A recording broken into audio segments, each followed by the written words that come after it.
This reading is for Claudia. We're going to do a vocational reading today. We're going to look at some of the houses that have to do with making income, what drives the motivations for making income, and then looking at house 6 for how we find that work-life balance, and house 10 for where our vocations are really calling us to aspire to climb to. For you, I know that we've already dug into your chart a little bit before. I want to start here talking about the nodes because I feel like a lot of the themes to what you've experienced in jobs and how this theme kind of just keeps coming up for you. I feel like it really is talking about your nodes. I say that because in your house, your 10th house, your stellium that we see that we were talking about, looking at your north node is in that house. So anytime your node is in a packed house, it's just these are tools that are trying to help you really achieve and bring that north node goal into your journey. So you have Jupiter, Pluto, and Venus all in your 10th house, along with your north node, that these outer planets and the personal planet trying to help steer you in life to keep trying to aim for that north node. So we know that the north node is really where we're going in this life. It's what our soul has yet to achieve and is destined to get to in this lifetime. So the opposite of that would be your south node, and your south node is in Taurus in the fourth house. So this is what you come into already really gifted at. So when we think about like vocations, we look at the nodes in addition to the houses that I mentioned, because the nodes is something that we can't escape. We're always trying to get there in anything that we do. So in our path in life, it just makes sense that if we can align that with our job, then we're already going to be one step in the right direction. We always want to find a job or a calling that really helps us achieve that too. So we're not just fighting it and it's in the way of, because we're always going to go back to these node themes over and over again. And for you specifically, because it is in the 10th house of career, your North Node in Scorpio is about this public recognition.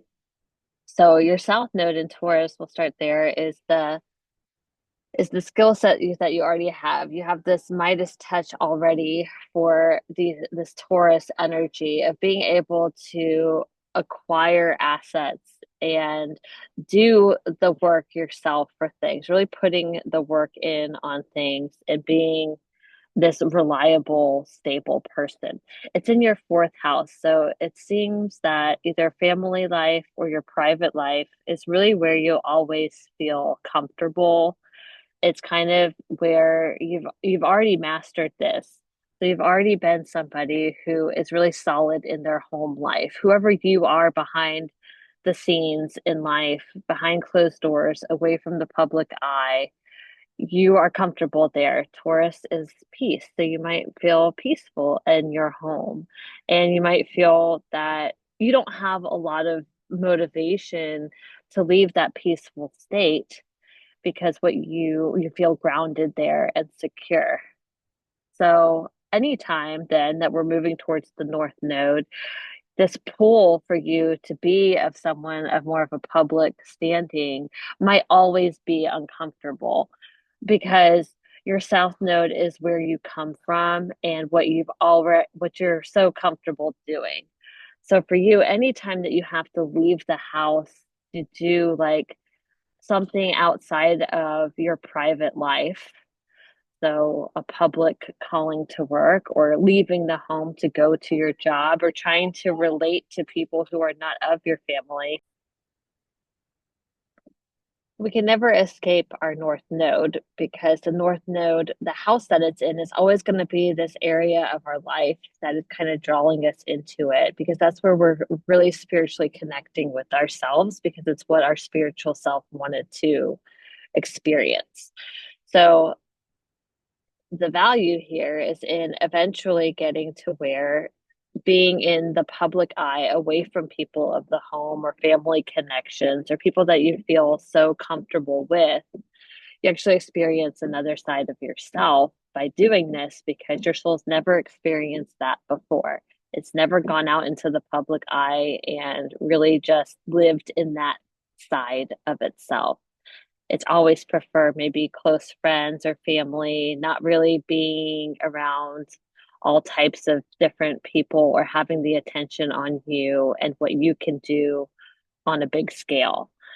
This would imply that in a past life you were very private and you really liked to just be around a few people that you knew very well or were actually family, or that maybe the jobs that you took on or the callings in life were to do with a family business or through connections made of the family.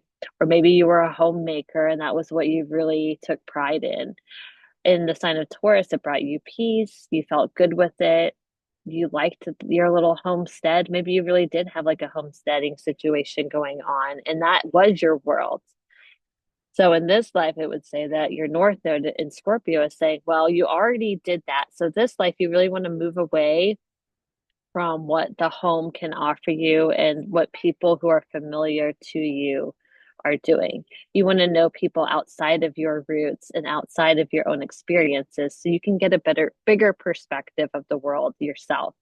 And you want to do that in this more psychological and intentional way in the sign of Scorpio versus a more instinctual simpler way of Taurus. You really want the deep complexities that different relationships with people who you have no business knowing what that does to you and how you can affect them, and then really deepen your understanding of the human experience.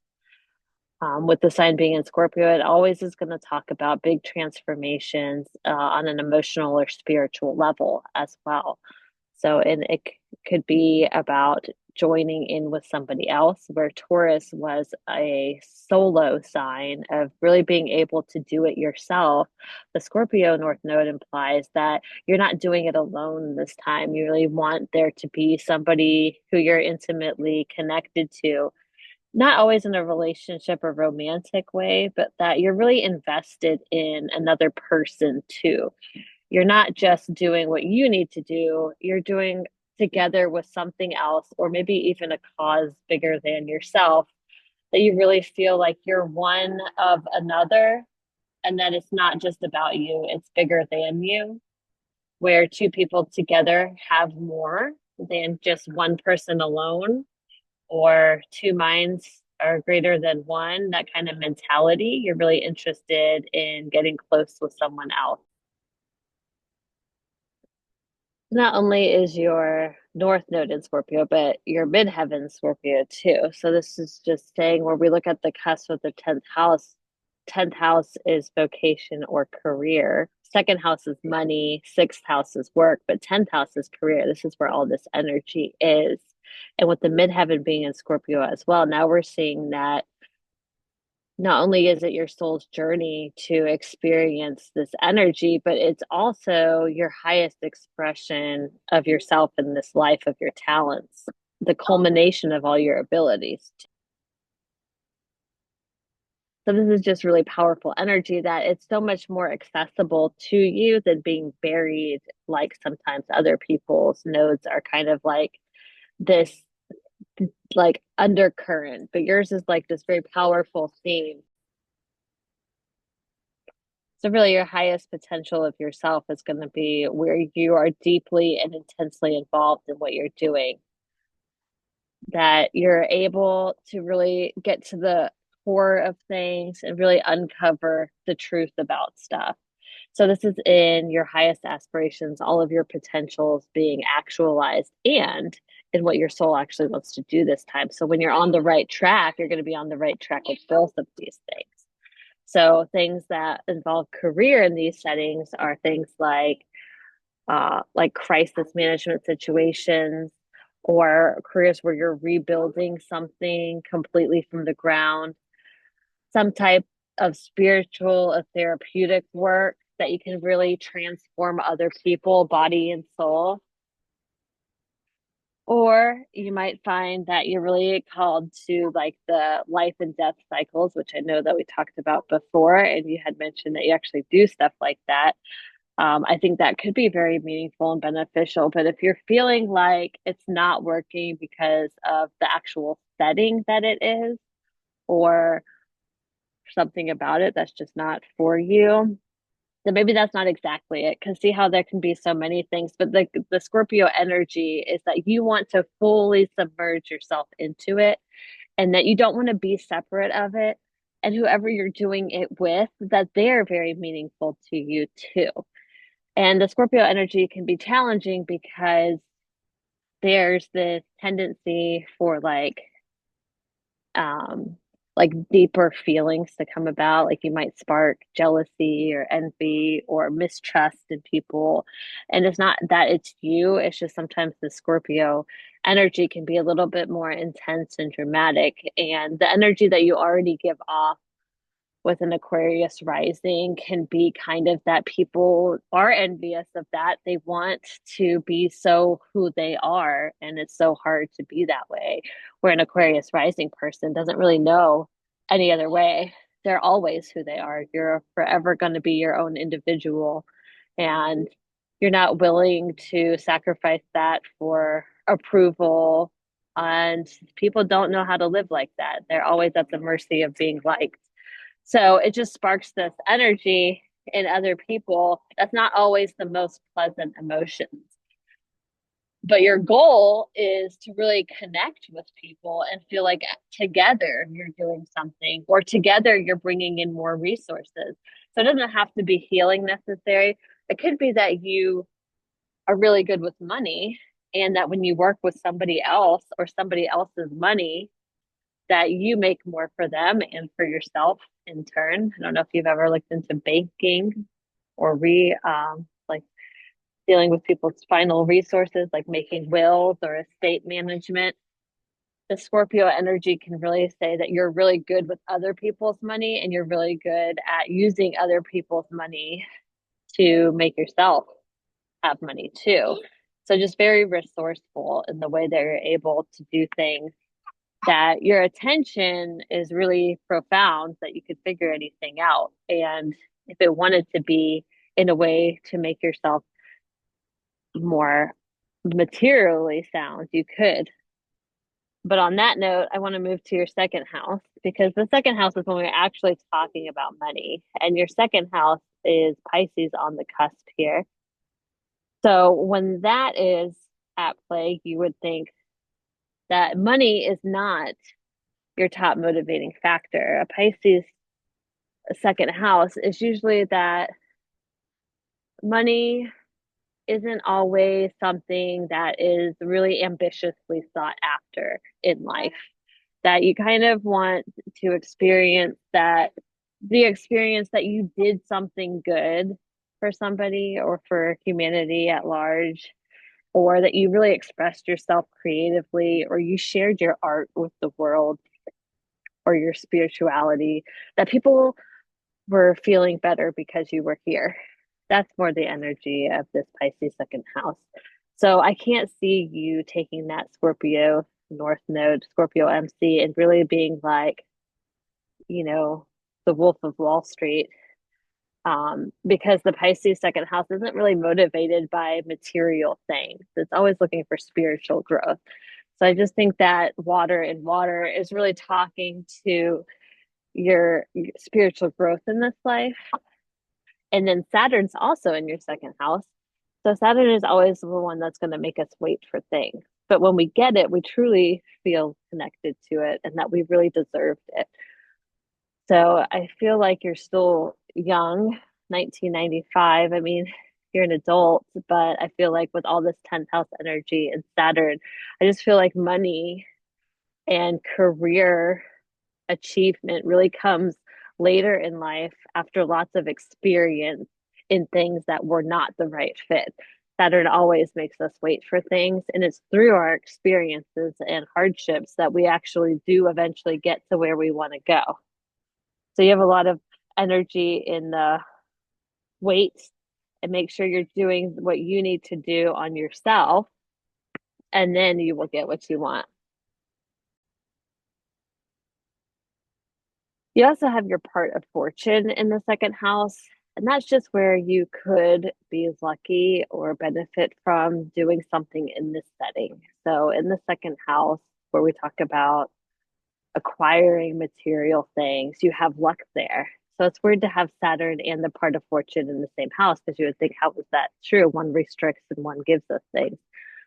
Well, I think that Saturn is still saying that you'll have to work for the career through experience and really the self discipline and waiting for things of not coming fast.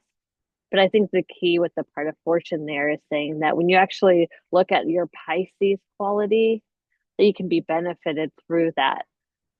So that Pisces moon, that is this very compassionate energy in a critical degree, 0 degree. It really wants a chance to express itself in this life. And I think that's really showing you a path to achieve the North Node. So when you're listening to your spiritual level of how you really emotionally connect to people and how you actually really do care about that and how you're sensitive to those things. I think that this part of fortune is saying you could that could actually be something that helps you acquire your fortune. So what is it about the Pisces moon that makes you different? And that's a lot of times it's in the artistry from expressing how you deeply feel things. With your Aquarius rising, that makes the Leo descendant or setting in your chart, where you look to other people and appreciate their talents, is what that means for the Leo descendant. But with this part of fortune in the second house and the creative sign, it makes me think, well, how much are you limiting yourself and your own beliefs of what you are able to do as far as create things or be a talented energy yourself? Have you really looked into anything where you're able to express your talents or work on them? Do you have some type of artistry? Are you interested in spiritual work and you actually have really good intuition and you could really foster those skills and make money for yourself being in the spiritual community? Do you do readings? Have you taken classes on tarot or do you have psychic gifts? Are there things that a Pisces moon energy could build on to make profitable for yourself? The Leo descendant sometimes tells us that I see people are talented around me, but sometimes I don't see the talent that I already have. You got to make sure that you aren't just supporting other people's talents, that you're supporting your own talents too. And as part of fortune is saying that could be a potential area for you to really make money. And then it's, if you look at the blue line, it's actually trining the 10th house. So it's really speaking, it's really jumping off the page here saying, listen to that. It's a perfect trine to your Venus in that 10th house stellium, which is in Scorpio. It's really saying the more that you realize your own talents, your own beauties, your own ability to see your gifts, the more that you actually might be able to make money off of that. Do you find peace in your abilities to connect with that Pisces side of you? They bringing the beauty and harmony or bringing peace to someone else's life through your reading.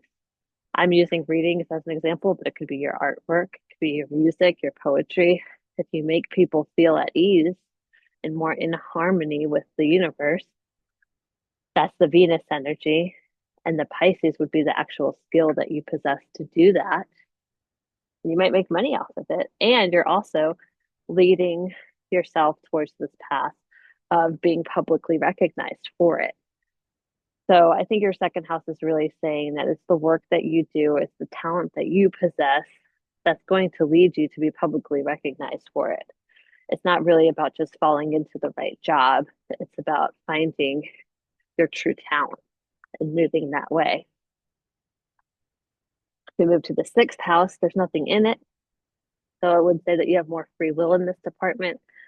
Your work life, your routines, it's in the sign of Cancer. So the more you can feel that you're nurturing others and yourself, the more you can maintain a balance in your work life. Really leaves the option open as far as what that needs to look like.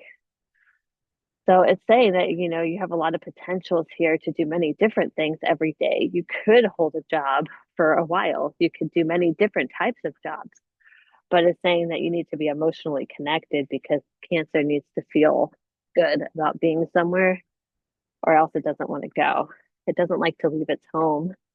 So it could be saying a work from home job, but with your other energy of the chart, I don't think that's it. I think it's that you want to feel at home in the public space, but I don't think it's encouraging you to actually work from home with all that 10th house energy. 10th house doesn't mean that you have to not be at home, but it's usually about being a presence around people. So unless you were working from home, but your clients were online and you could reach a lot of people that way, that could be something.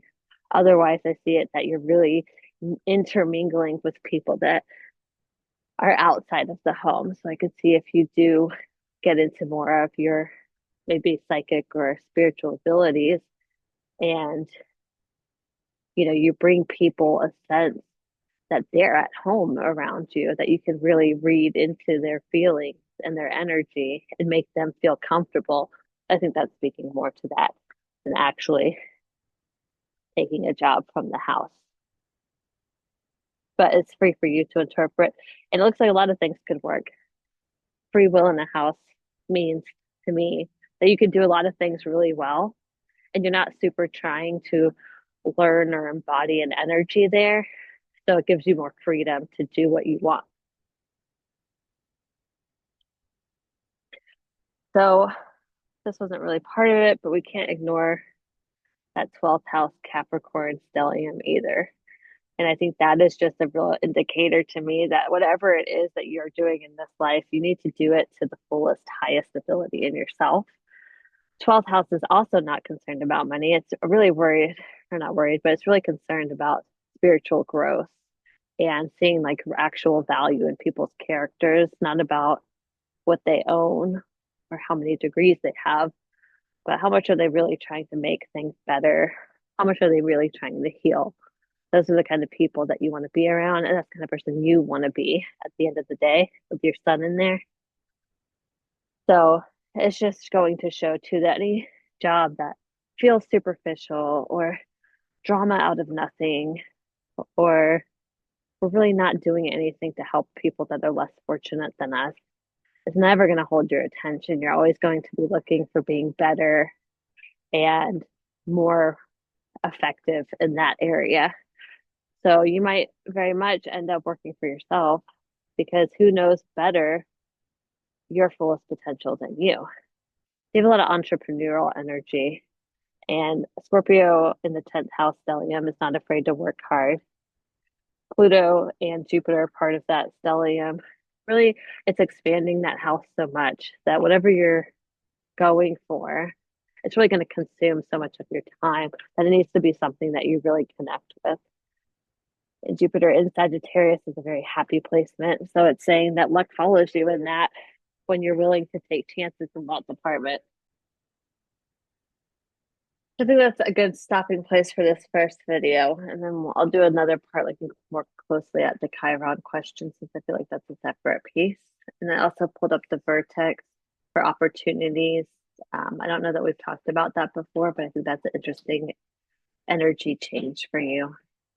So thank you, and I will send you the next video as soon as I'm finished.